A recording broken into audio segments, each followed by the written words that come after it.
Happy New Year. Welcome to Advanced Projections, January 2021 Economic Report.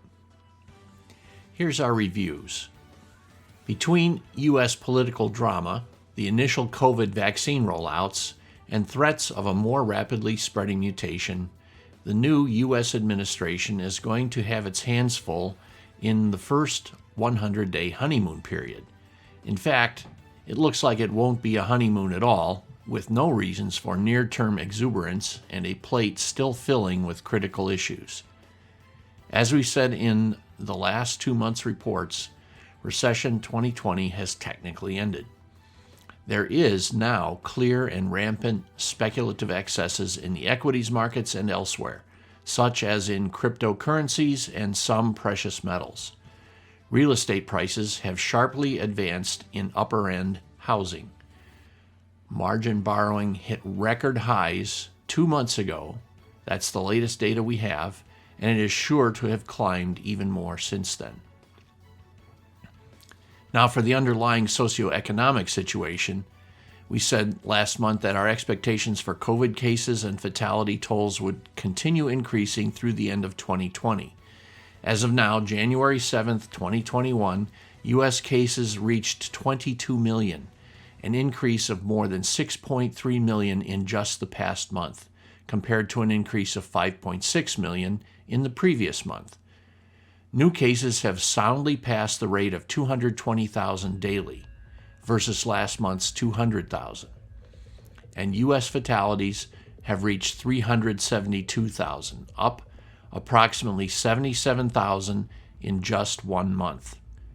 This is up 26% versus the prior month's up 24%. Fatalities divided by number of cases are 1.5%, based upon average daily infection rates at the end of November compared to average daily fatalities 4 weeks later. If we use the ratio of total fatalities divided by total resolved cases, the rate is much closer to 3%. Last month's numbers already implied that an overload of healthcare systems was in the offing again. Many locations are now confirming this. What we saw happen in New York City in late spring is likely beginning to happen in the new hotspots in the Midwest and Northwest states, as well as California, which has recently begun a new shutdown protocol. Effects on transmission and mortality are still anticipated to continue moving higher, again due to continuing indoor business and education activity expansions and winter weather in the Northern Hemisphere, which implies that people are going to be staying indoors more and in closer proximity to one another. Thanksgiving saw many travelers and group activities, and then Christmas and New Year holiday celebrations as well.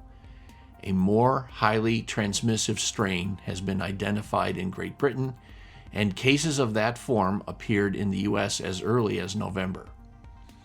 We are now well into our third wave, one ahead of most of the rest of the world, and still at the top of the total cases and total fatalities lists.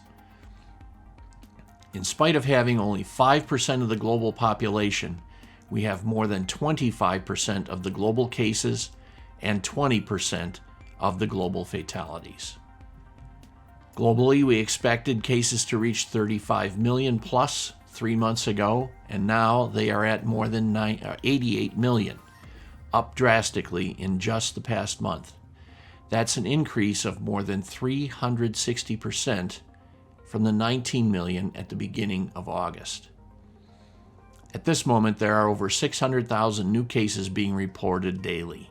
Global fatalities have now reached past 1.9 million, falling just shy of our 2 million projection, but there is little consolation in that small difference. We already discussed the downplay and happy talk surrounding the pandemic situation. Vaccine test results and hopes for rapid deployment added to the optimistic talk. However, it would still be optimistic to presume that under the best of circumstances, it will still be at least the end of the first quarter or later before large numbers, i.e. several tens of millions, of people will be given one of the vaccines currently approved or still under trial.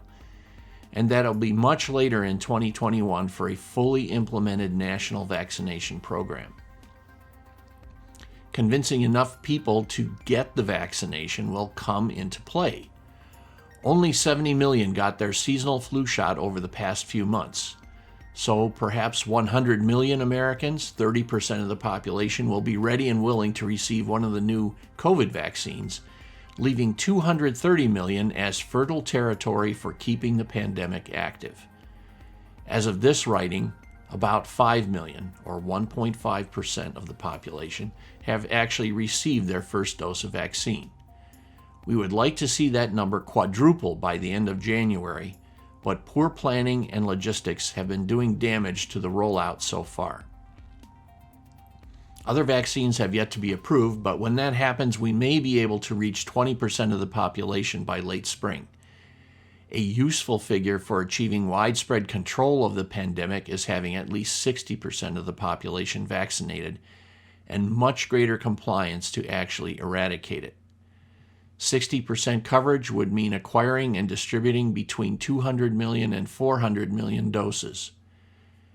Doing this 24/7 for 1 million doses per day still means at least 7 months to reach the required level. Not an easy program to undertake, and then actually attain the necessary compliance numbers. We are still well behind the original promises of vaccination rates, but hope to see improvements in this by the end of January. In the current economic environment, in December, unemployment levels ticked up somewhat, holding at a national level of 6.7% after losses of 140,000 jobs during the busiest month of the year. We have already anticipated that during the next few months, return to work gains will flatten further as outdoor seasonal and holiday work hours decline further. Indeed, the most recent unemployment report issued this morning, January 8th, showed a large unexpected increase in new unemployment claims of 787,000. Anticipating a fresh set of holiday-related infections in the ensuing weeks, we think unemployment may move back up further, returning to the 8 to 10% area. But that will depend entirely upon the social and political responses to the massive COVID wave that will be happening in the coming weeks. Equities markets have continued to power ahead, getting ever deeper into bubble territory, and there are now many warnings being put out in the financial press as well as by indicators utilized by investment bankers that all warn of a corrective environment forming for equities. We concur, as we have for several months already, but cannot really say exactly when the new market highs will stop forming. During earnings calls for the third quarter, nearly 80 companies of the S&P 500 expressed expectations for negative ESG impacts upon their fourth quarter and 2021 earnings. ESG stands for environmental, social, and governance factors. Fourth quarter and annual corporate earnings reports will be coming out beginning next week. If there are any systemic weaknesses, this could provide the excuse the markets need to correct somewhat. 3 updated charts in our next section will help explain the formation of this negative environment. Our APSI, or stock index indicator, looks at the relationship between current month-end S&P 500 equity closes and the ones from 4 months back, as well as comparisons to a set of long-term growth rates. A few months ago, we published twice about the 3 indicators we use to establish whether markets have entered bubble territory. Now, new highs have been occurring rather consistently within the past several weeks. In spite of third quarter earnings declining less than initially expected, the PE ratio of the S&P 500 increased to a point of more than double where it should be under normal circumstances. If this index were to remain absolutely flat at 3,700, the index's annual corporate earnings would have to increase year over year by roughly 25% for 3 solid years just to get back to realistic index valuations with a trailing PE ratio of less than 20. That is an unrealistic expectation, to put it mildly. To a degree, this first chart, courtesy of FactSet, illustrates this particular problem. Also note that FactSet currently predicts only a 22% earnings per share growth for 2021 for the S&P 500 index as a whole. We continue watching market performance and growing margin borrowing levels, which is our favorite tool for tracking speculative excess. The last peaks in margin borrowing showed up before the two large corrections of 2018, both of which we predicted. During Recession 2020, margin debt increased by nearly 40%, absolutely flying in the face of the consequences of a recession and ignoring realistic prospects for the economy going forward. From October 2020, at an estimated $665 billion, margin debt was a mere $35 billion away from its all-time high of $700 billion, set at the end of 2017. And that was about where it was when we warned of the first market correction of 2018. During November, margin borrowing penetrated record levels and is now at historic highs, with the reported level at $720 billion. Circumstances are vastly different from 2018's interest rate environment, but heavy margin borrowing that is synchronizing with markets at highs is a likely driver for a market correction beginning soon. Last time we said this, the correction began within 3 months, and it came in 2 waves during 2018.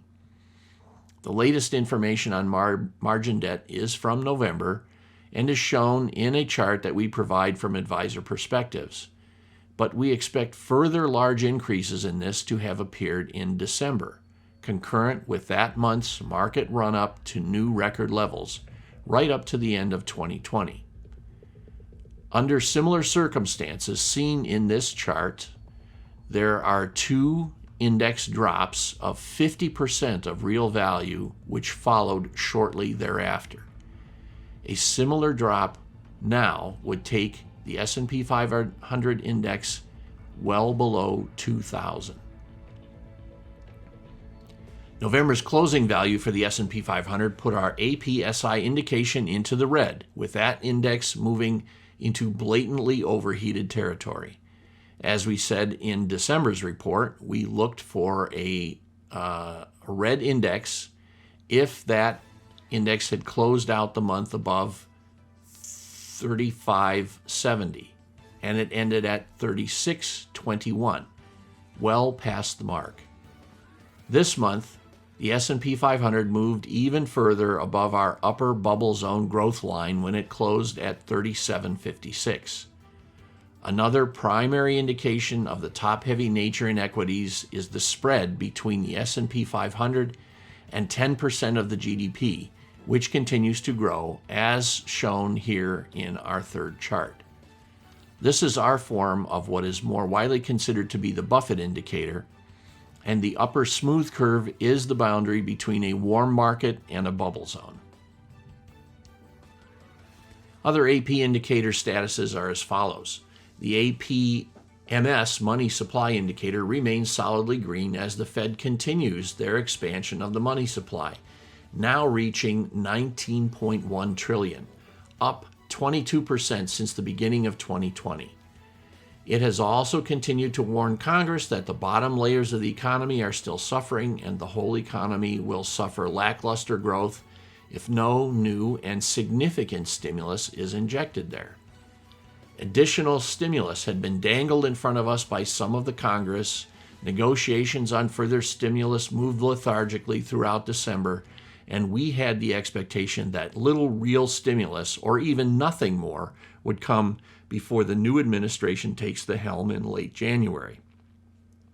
A $900 billion stimulus bill finally popped out in the final days before the end of December, but the pitifully small $600 individual payments will do almost nothing to restoke the economy.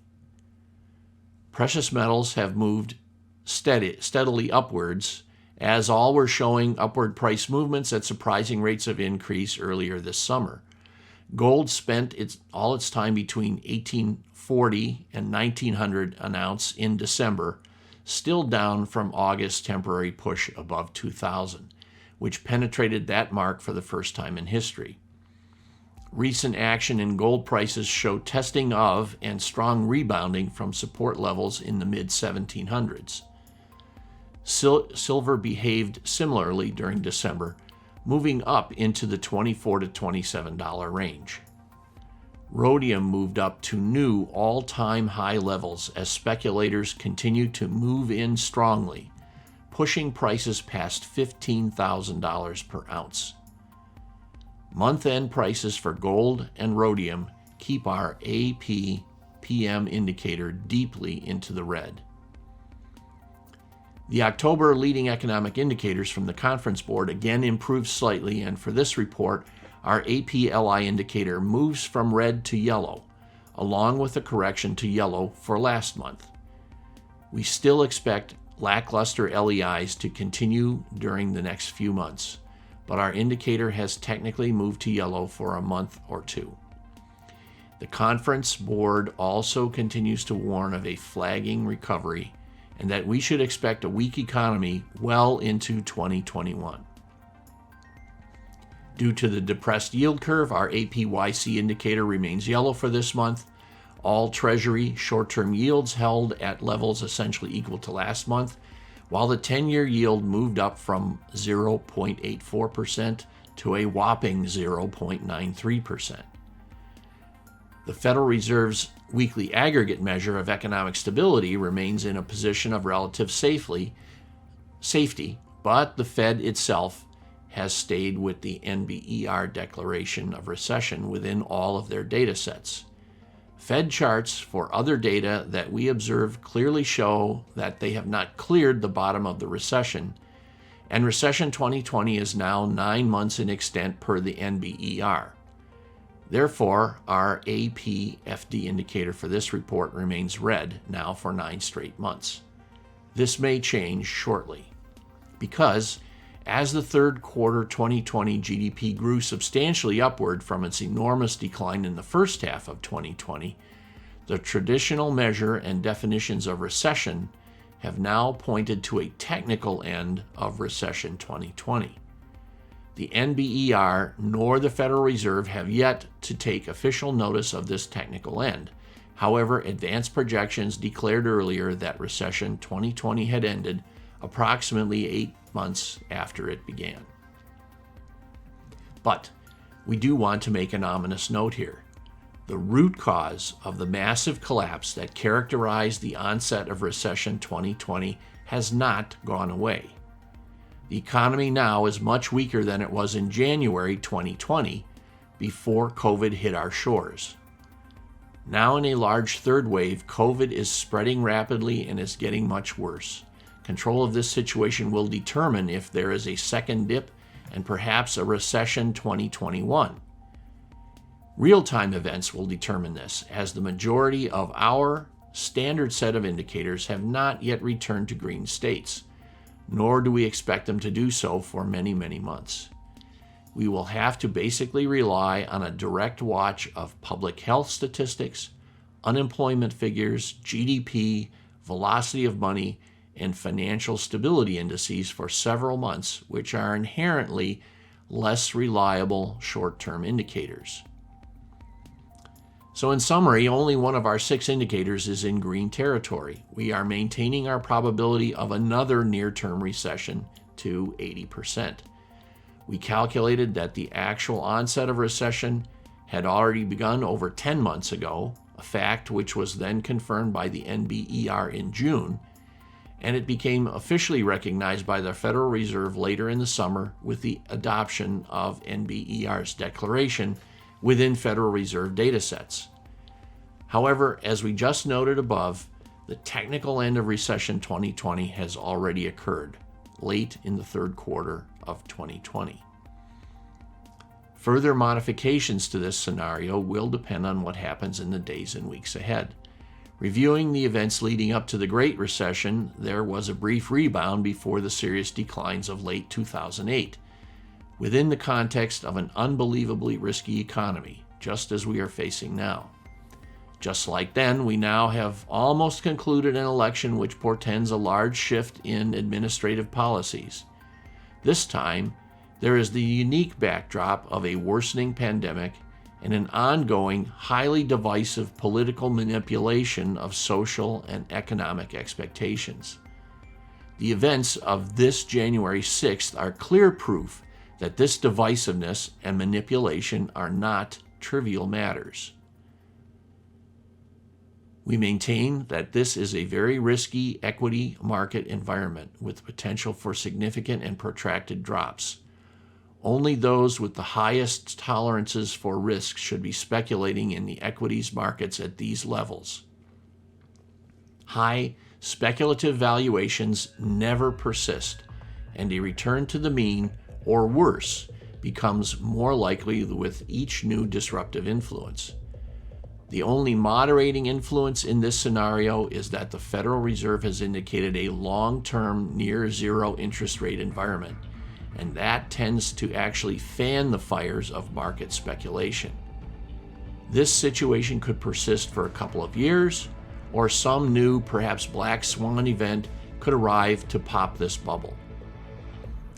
Something else that we've begun to ponder here at Advanced Projections is the economic setup for the 2020s. Is it possible for history to repeat itself in that we could expect to experience another roaring 20s as public relief and optimism take over once COVID is truly behind us?